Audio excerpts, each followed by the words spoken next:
Hey everyone, welcome to the Hey Hannah podcast. I'm your host, Dr. Maya Fields, but to my friends and those who know me well, I'm just Maya. I'm a higher education administrator, a mother, and a wife of 14 amazing years. But above all, I'm a Christ follower. This podcast is a special platform created to honor the memory of my beloved daughter, Hannah. It's here that I have the chance to have the conversations that I never got to have with her, to share the wisdom and love I wish I could have passed on. It's a reminder to cherish the precious moments we're given and a testament to the power of healing, hope, and personal growth. If you're someone who's seeking personal growth, inspiration, and practical advice to build a solid foundation for a successful and fulfilling life, this is a place for you. Join me as we honor Hannah's memory together. Laugh, cry, and learn. Get ready for a podcast that is so much more than you could ever imagine. The Hey Hannah podcast, healing hearts, one conversation at a time.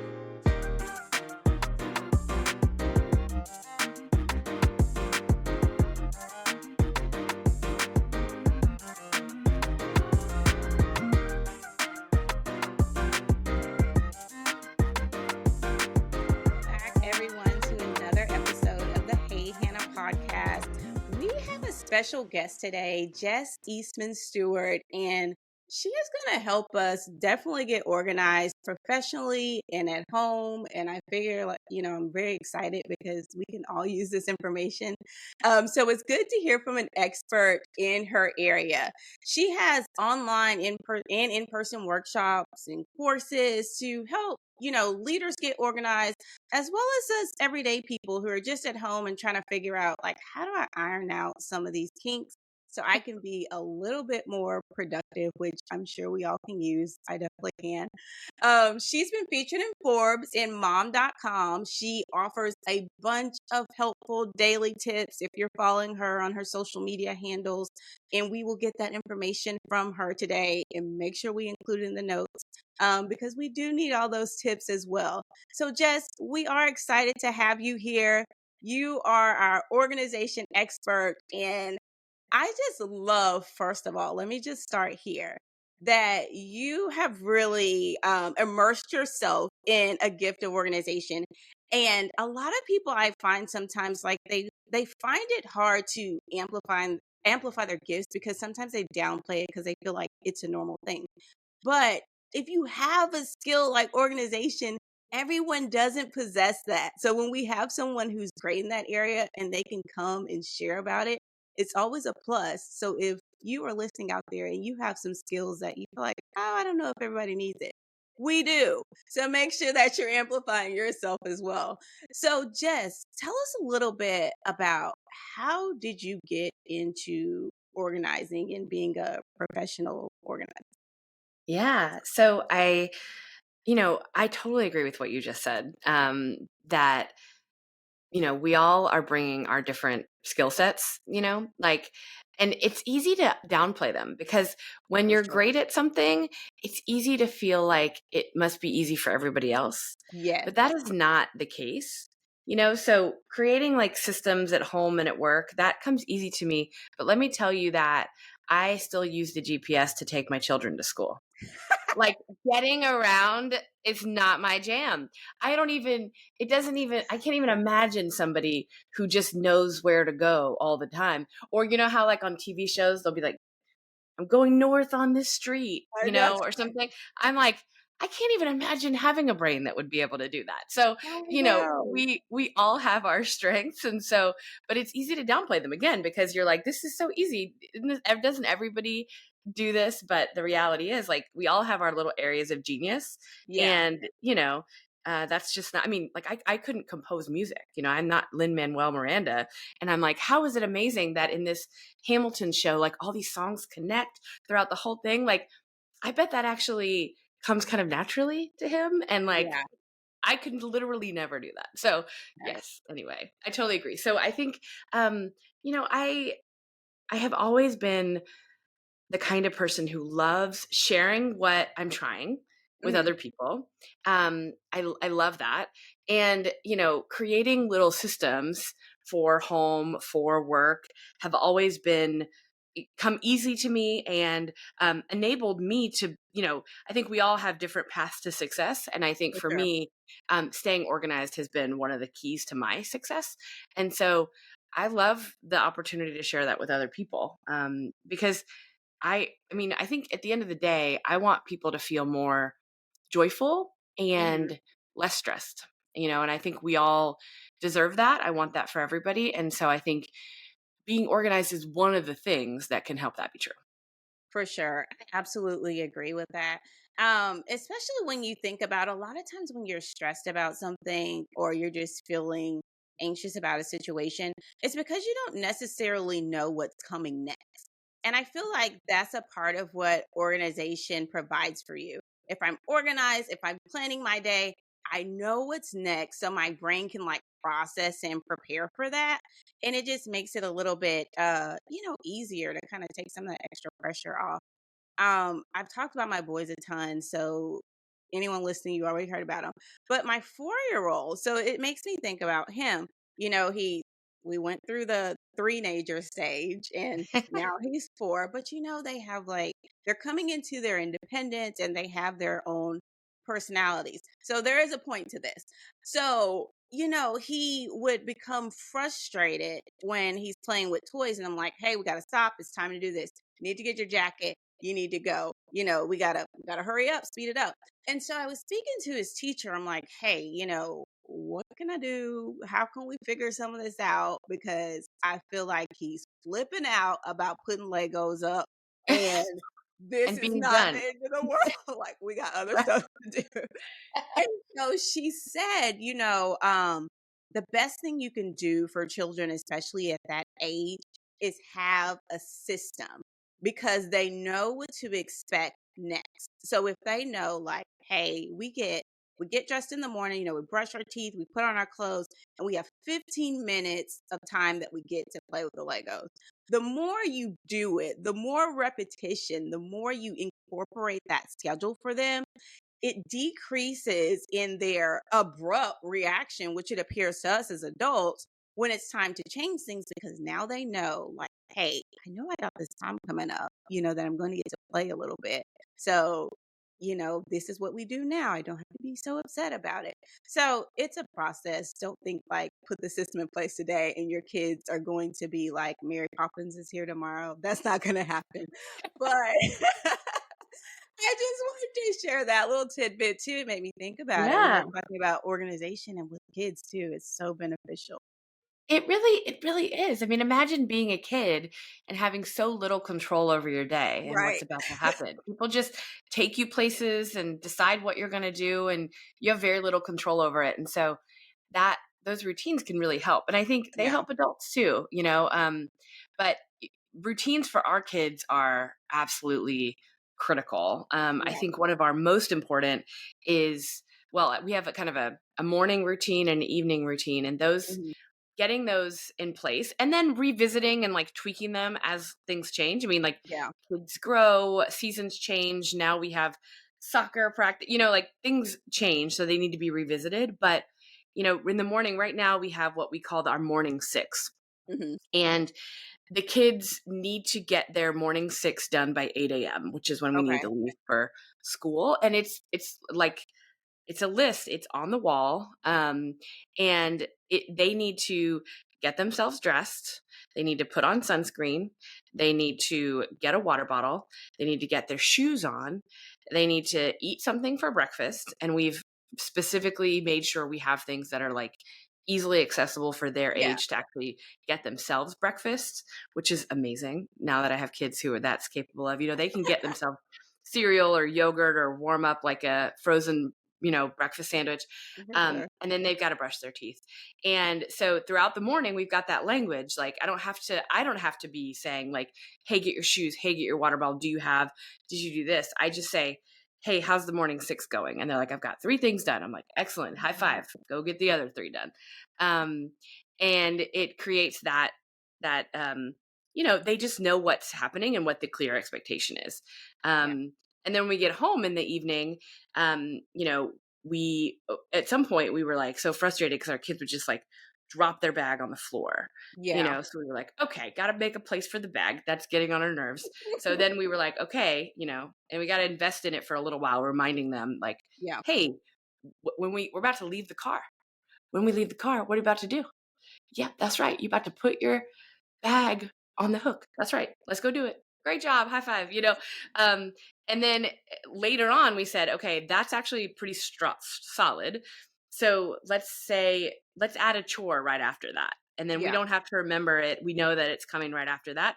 So we literally, when they get out of the car, don't forget chores and backpack. And they put their backpack away and then they go do their chore. For my daughter, it's setting the table for dinner. For my son, it's emptying the little robot vacuum. In previous years, it was start a load of laundry and take out the trash for each of them. But those routines like create a lot of clarity for them. They know what to Yeah. expect, and it's so much easier for us than if we Absolutely. were having to remind them, of all of those things. And we do have to remind. I mean, kids and chores, like if you Absolutely. think that this success is not having to remind them, like it's going to be a long time before you get there. But doing it at the same time every day helps you not have to remember, like, oh, wait, Mhm. they're going to bed. Do I need to get them back up because they didn't take the trash out? Having it at the same time really helps out. Absolutely. I can just picture in my mind as you were saying that, like how smooth your morning must go. With Not always. This morning they actually my husband had bought like I think he saw some sort of deal on like a Pictionary game. uh-huh. And I guess he bought it and then stuck it in the closet. And the kids found it this morning. And I'm not totally sure. I didn't even get a chance to talk to my husband. Like, is that intended to be like a holiday gift? Like, what are we? I don't know. I just know they found it and they got totally off track. And I had to be like, okay, children, like, set down the new toy that you just found. I'm not even sure what that's supposed to be happening, but go finish your morning 6 and then come back and we'll talk about it. So, but still, the fact that we had that allowed us to more easily get back on track, For sure. when it was off track. So I think it helps even in the worst mornings. They're better than if we didn't have that system. Absolutely. And I love the name Warning Six, by the way. It just sounds like we're doing something really cool, but we're getting ready for school. So I don't know. Find some type of way to incorporate that. So, Yeah. what are the most common challenges that people face when it's time for them to get organized? And how do you approach just helping them overcome those challenges? Yeah. I think one piece is just feeling deeply overwhelmed by all of it. For sure. You know, running a home is a lot of work. Running a home with kids is even more work. And so I think that is really hard. So I think I think my biggest recommendation for folks at work is actually to get into a little bit of a rhythm where you're planning your week, and I think the same is true at home. And I encourage folks to have a weekly family meeting with the intent of actually getting organized about the logistics of life. Like, certainly there are weekly family meetings concepts out there where you're talking about your relationships and how we're working and you're appreciating each other, and that is like awesome. We Yeah, actually do that in our family. And if the logistics of life are feeling stressful, I encourage folks to start there. And actually, just it doesn't even need to be that fancy, but just figuring out when are we going to have the energy. So yeah, don't do this after bedtime. Like you're going to be too tired. You're not going to do it. Figuring out what makes sense. So my family, it's always Sunday mornings is when we are doing ours these days. mhm, Um, and my husband and I are spending the bulk of that meeting. My kids joined for part of it. But my husband and I are spending the bulk of that meeting just getting organized. We literally like look at the calendar for the week. We're like, and that's when we catch like, oh, there's a birthday party next week. Do we have a gift? We need to get the gift. You're going to get the gift. Am I going to get the, okay, cool. Or like, oh yeah, we're supposed to bring the meal train to the folks on Thursday because they just had the baby. Like, what are we bringing? And are you going to drop that off? Like when you do the before soccer practice, like yeah, we just like talk through all the things, like, oh yeah, we need to figure out like, are we traveling for Thanksgiving or for Christmas to your family? Like we just have, or hey, do we need to move money over from savings? I mean, all the things. We're just having that conversation. So we're talking about calendar, we're hitting on money, we're talking about parenting. And this is the point where we're like, anything we want to work on with parenting, and that's where like literally at one point we came up with the bags that they drop when they get home are getting on my nerves. What are we doing about that? And you figure that out and make a new system. Or you're like, do we need to, it's time to potty train the little one. Like that's the times when you work on those types of things. So we have a little checklist that we go through. And essentially what we're creating is like, we have a legal pad. It's very simple. And Hmm. it just says Jess and John. And then at the bottom it says together. And throughout that meeting, we're writing things down for me to do. We're writing things down for him to do. And then there's a few things that we have to do together. Like if we Yeah. need to, you know, we might not have time in that meeting to discuss, like, are we going to do that holiday trip? That might need to be a longer trip, a conversation. So we might put that on the list. Like we can't have the conversation right now. We're gonna put it on the list that sometime this week we want to talk about that and make that Hmm. decision. So we got to do that together. Or I cut his hair. So if we're doing that, like I got to be there Wow. and he's got to be there. It sounds fancy. I just used number 3, like clipper, and just like Go the for whole it. head. So it's he doesn't have a fancy one. But we both got to be there for that. So we put that on the together list. And Makes so sense. weekly family meeting, just to like see what's coming and clarify who's doing what, I think is really, really helpful. Yeah. And it's probably the most important family structure that we've got.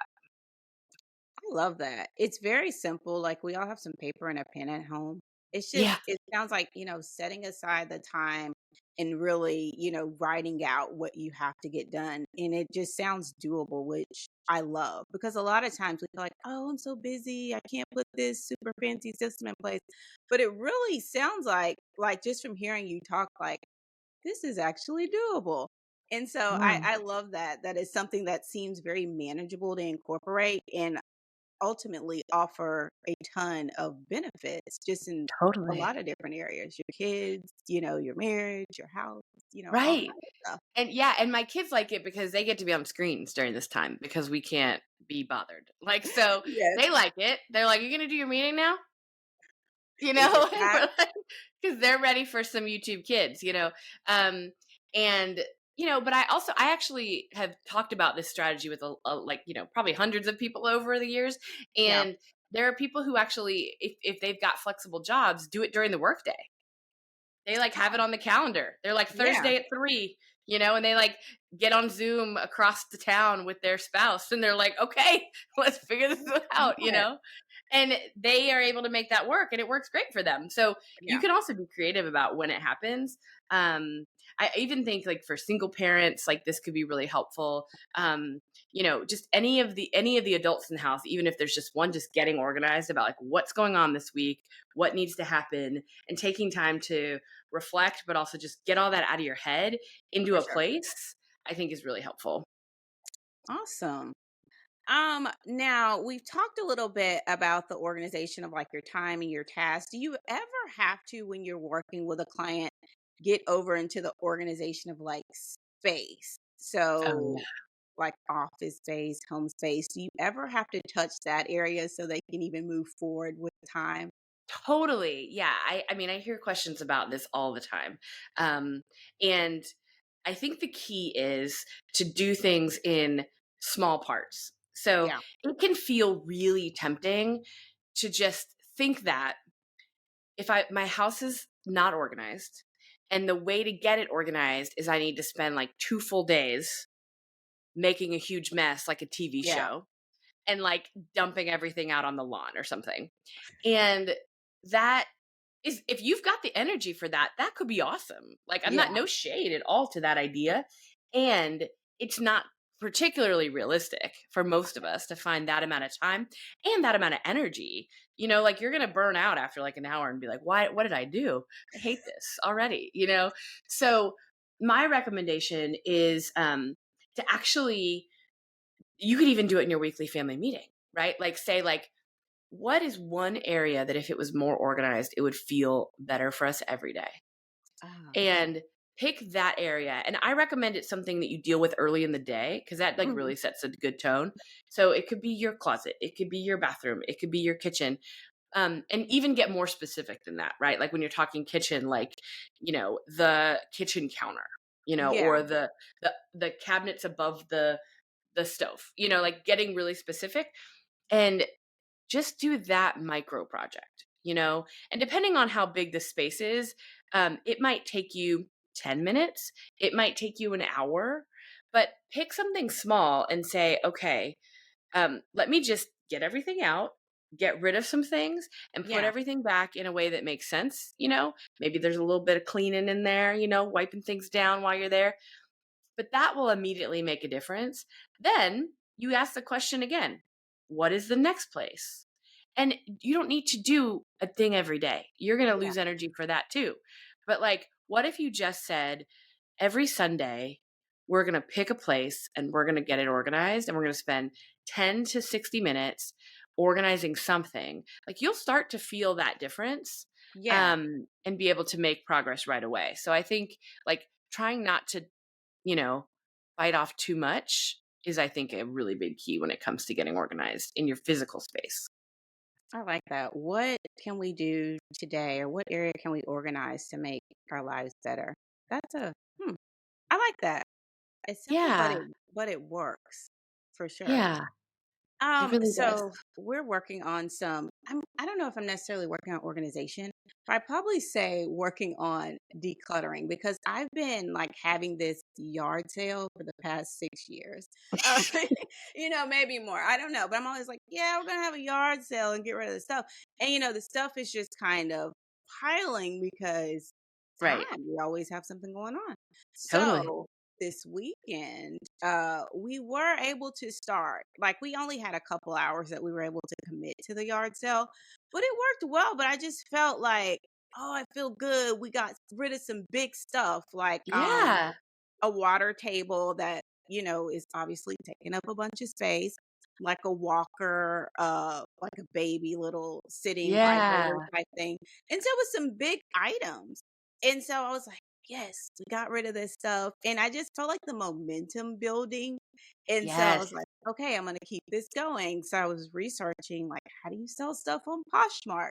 So I mean, I completely get like how that action pattern just really transfers from thing to thing. Like, start small, build the momentum, build up those small wins, and you'll start to see some progress. So I love that. Absolutely. I Yeah, love and I think decluttering is so satisfying. I mean, I think we can, like, generally agree on that. I mean, aside from, Yeah. like, I know there are mental health challenges around hoarding, but, like, Yeah. in general, I think, like, decluttering feels so good. Um and again, like, doing it in those little parts, and I mean, clearly you were like putting things into a place, probably. Yeah. You were like, this is where we're putting things that need to go in the yard sale, Hmm. right? Like, having um I actually have a little bin. It's not very big, but it's in each of my kids' closets. And I actually am really proud of this because they use it, but it says donations on it. I just, with an index card. I And love they it. actually, like, they go to put on some, like, uh, a shirt and it's like too small, and they just Uh-huh. like stick it in the donate bin. And I love that because, and then we've got one in the garage where we stick things that are just, as I'm like, like, we got this little trinket from some birthday party and I'm done with it. So, like, but I'm putting things in there all the time. Yeah. And it starts to build that momentum and feel really good. And the only other thing I would say is just, there are, selling stuff is great. We are like big sellers on like Facebook Marketplace and things like that. Yeah. But if selling it is holding you back, like, you might want to also call the question of, like, should we just donate this? Yeah. You know what I mean? If you're like so overwhelmed and you're like, I've been trying to have a yard sale for 6 years and I haven't had it yet, like, it might be like, what if we just go ahead and get this over to Goodwill? You know what I mean? Like, Make the would that call. feel good to you? To not have to worry about that, and not Yeah. have to price everything and not have to sit out there in the sun. So, like, thinking about, like, just what is it costing you to have something staying, if the selling of it, if you are having trouble getting that energy going, because, like, Yeah. selling stuff takes work, It right? does. So, if you're like, but I mean, it's clearly worth it at times, right? Yeah. um but, like, if that's holding you back and you're like, I really think I could get 50 cents each for these kid shirts, you know what I mean? Like, okay, I hear you. Also, like, maybe let's go ahead and just pass them along.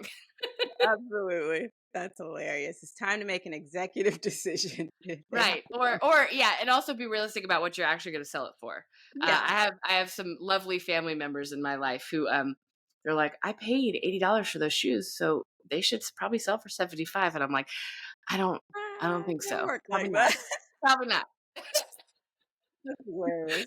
Um, so on the other end of things, because I know obviously I shouldn't laugh, but sometimes like people have a really heavy emotional attachment to Yes. things.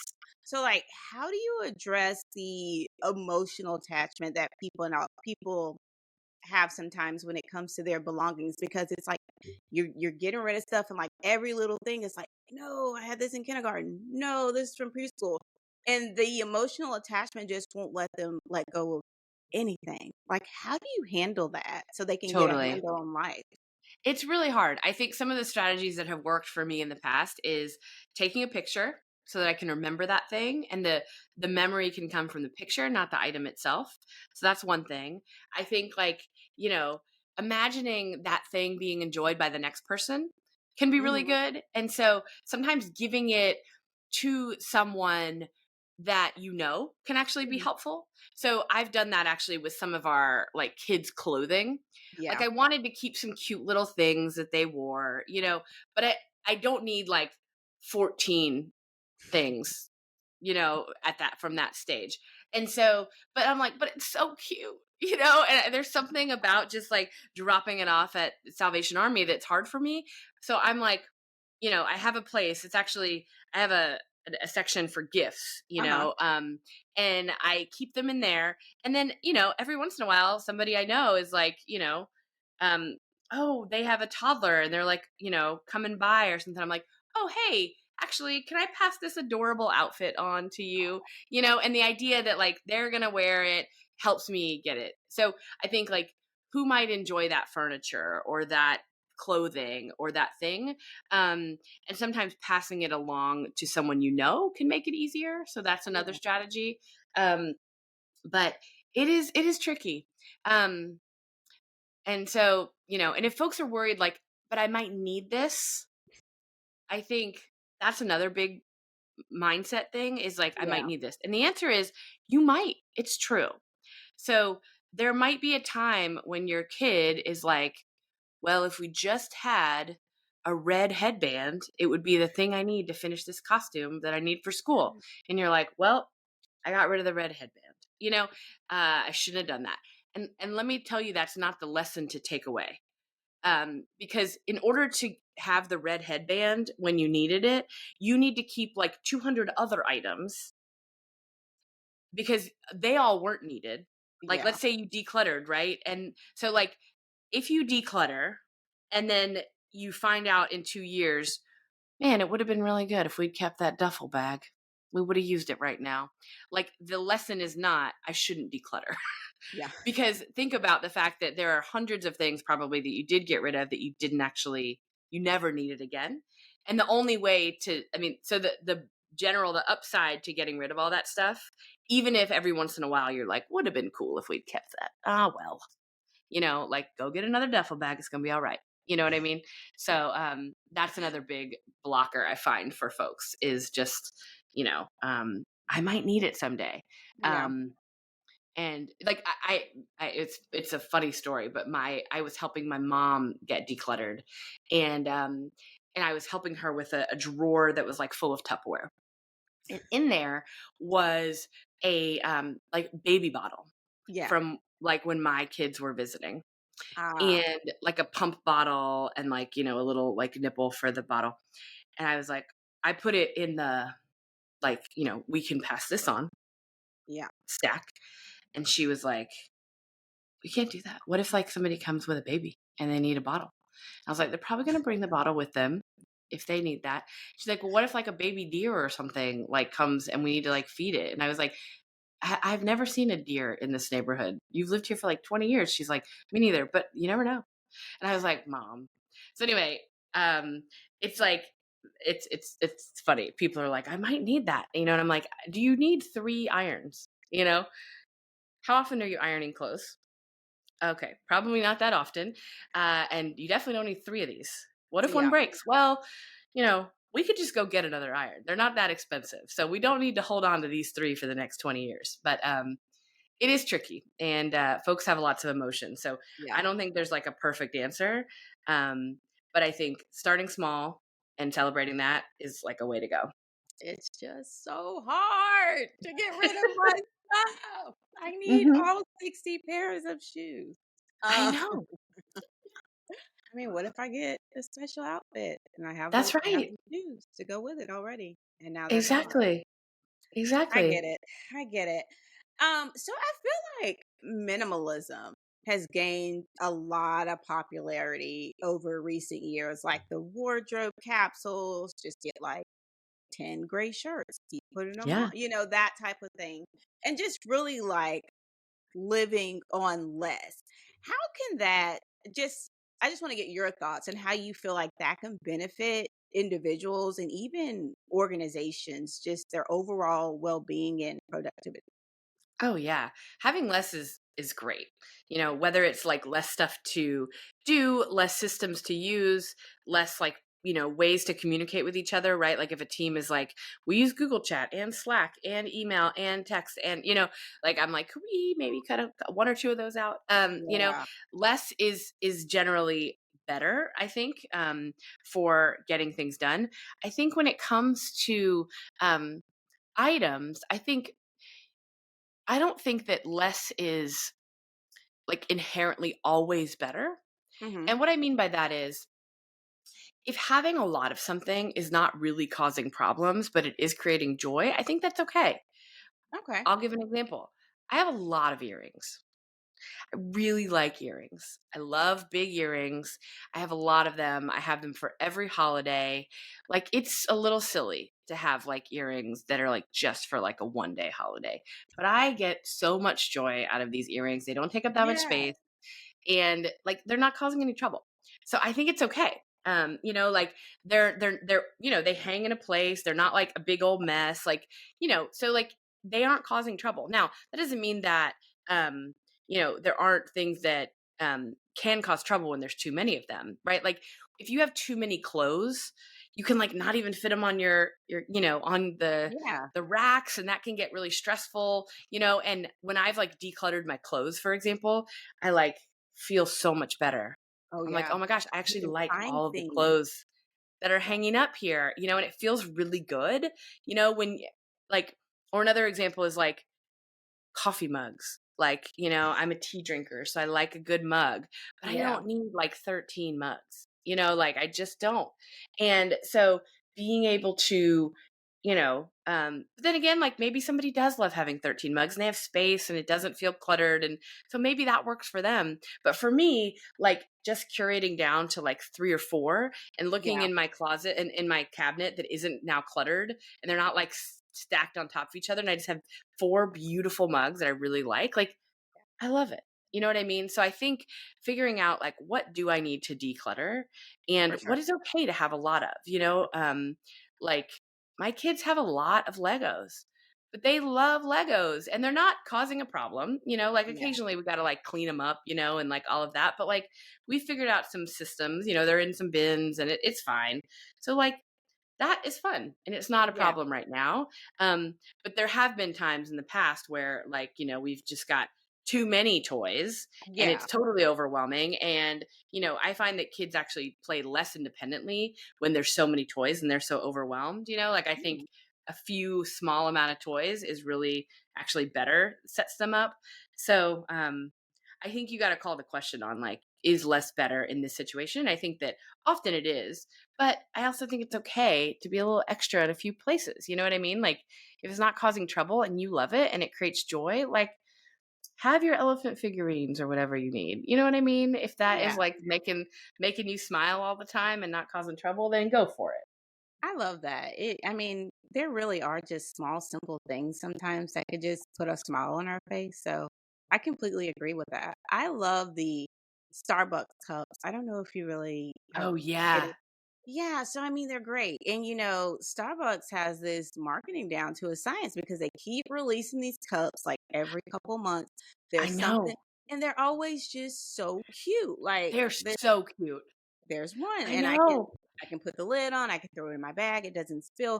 But the problem is, they're very hard to store. So, Yeah. it gets to the point where it's like, oh, I love the Starbucks cup, but then it's like, we don't need another cup. So I completely get that. And for my kids, we have like the stuffy takeover right now. Oh my gosh. The Same. stuffed animals they've gotta go. And they just Yeah. get so like now they're in the Ninja Turtles. So my They just husband took 'em to multiply.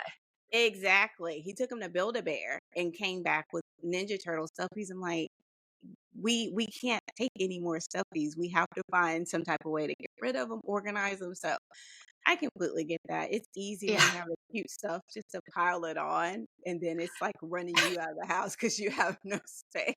I know. And my kids, it's so funny. They love stuffies and they don't ever really play with them, but they want more of them all the time. Yeah. They're like, they always are like, oh, I really want that stuffy.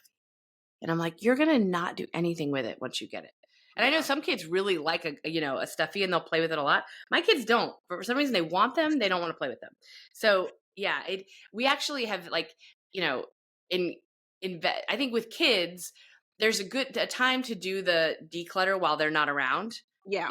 and just like send it out and then like, they're like, where's the, if they do say like, where's the aardvark stuffy? And you're like, I don't know, Yeah. where did it go? I don't know.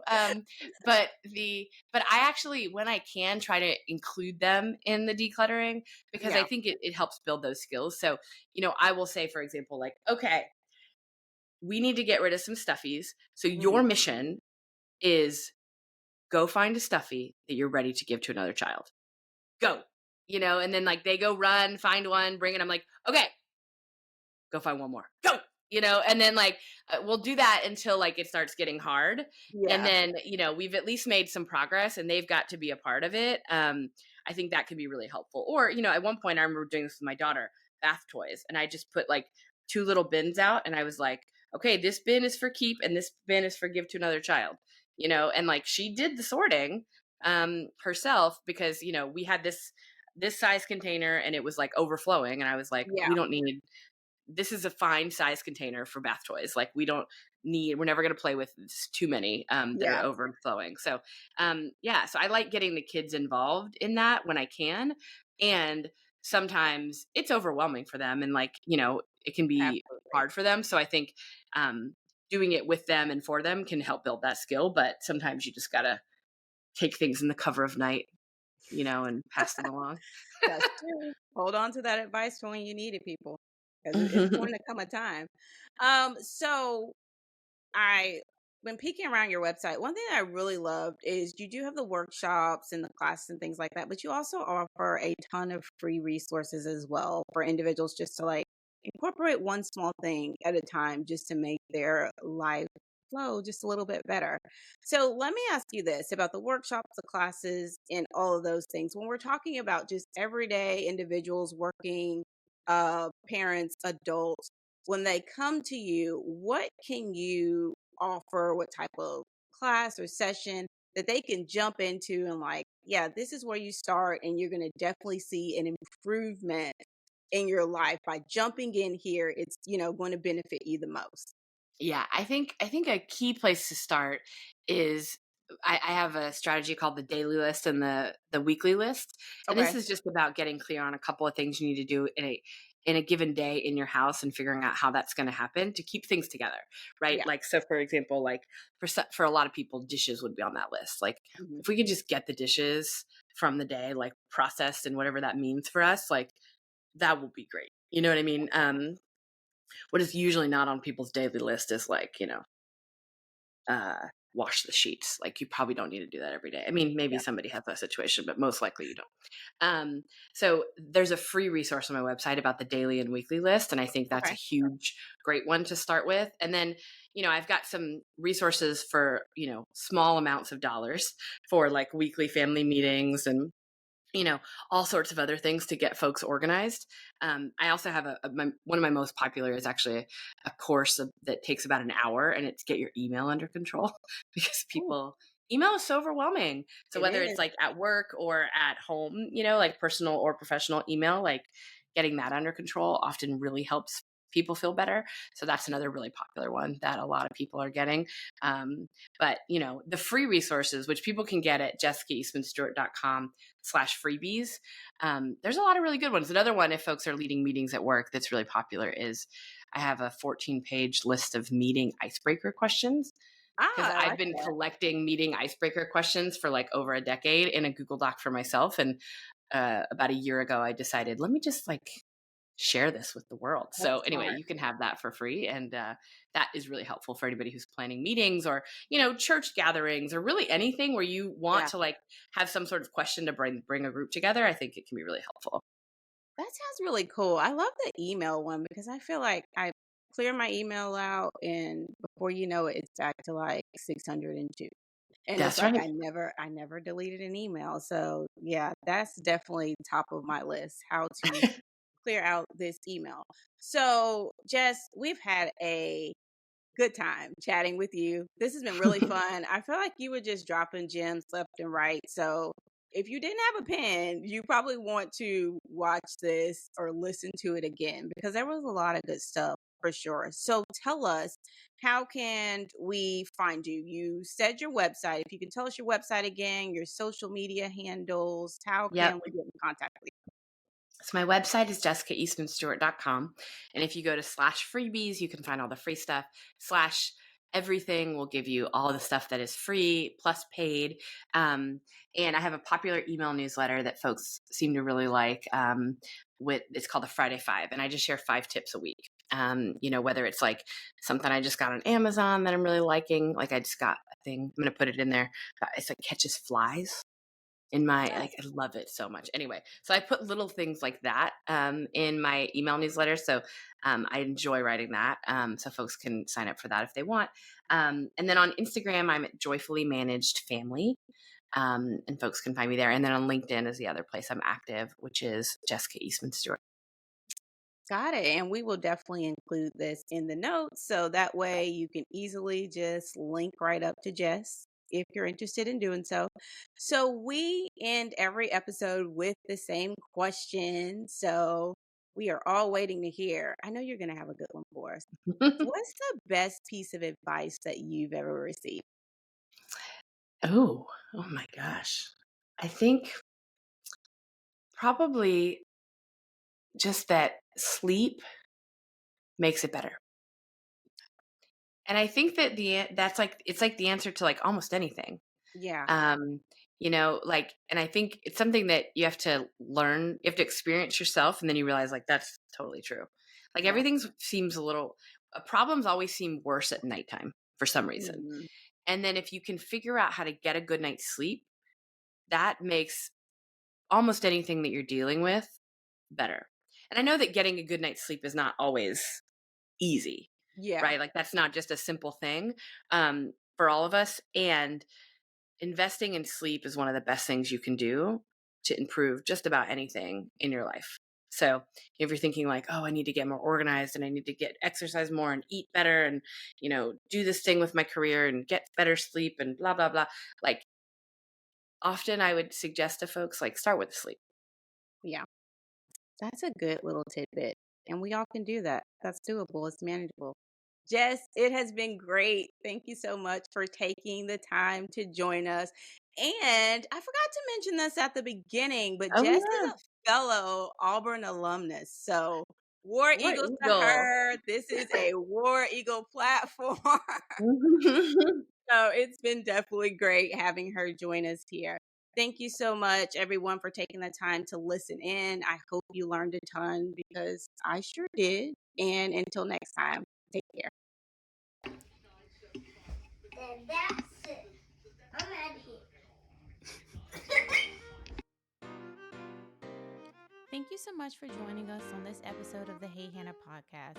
We hope that you found inspiration, insight, and encouragement in our conversation today. If you enjoyed this episode and want to stay connected with us, be sure to like, subscribe, and review the Hey Hannah podcast. Your feedback helps us reach more people and spread our message of love and wisdom. You can also follow us on social media at Hey Hannah Podcast. Find us on Facebook, Instagram, and TikTok to stay updated on all the latest episodes, behind-the-scenes exclusives, and engaging content. And for those of you who prefer the visual experience, catch the video versions of our podcast on our YouTube channel. Just search Hey Hannah Podcast and hit that subscribe button to never miss an episode. For even more Hey Hannah goodness, visit our website at www.heyhannahpodcast.com. There you'll find updates, bonus content, and join a community that embraces you with open arms. Your continued support truly means the world to us. Together, let's spread love, share wisdom, and honor every precious moment. Because here at Hey Hannah, we believe that life is meant to be lived well. Remember, a new episode of the Hey Hannah Podcast is released every Wednesday, so mark your calendars and be sure to tune in. Thank you again for being a part of Hannah's Hive. Until next time, take care.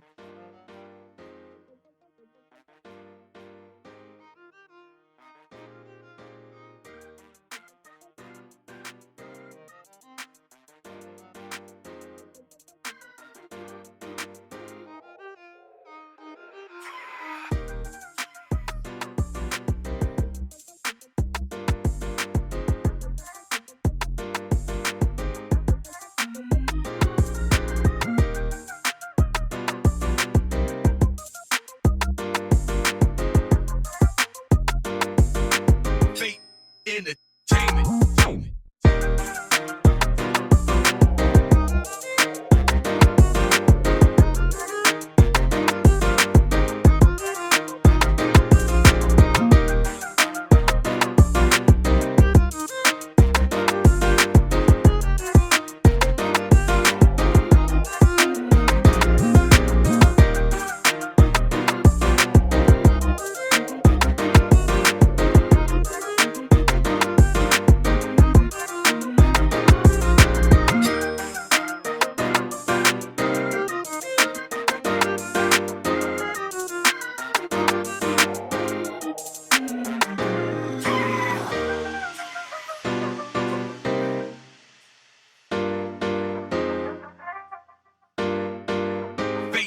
Entertainment.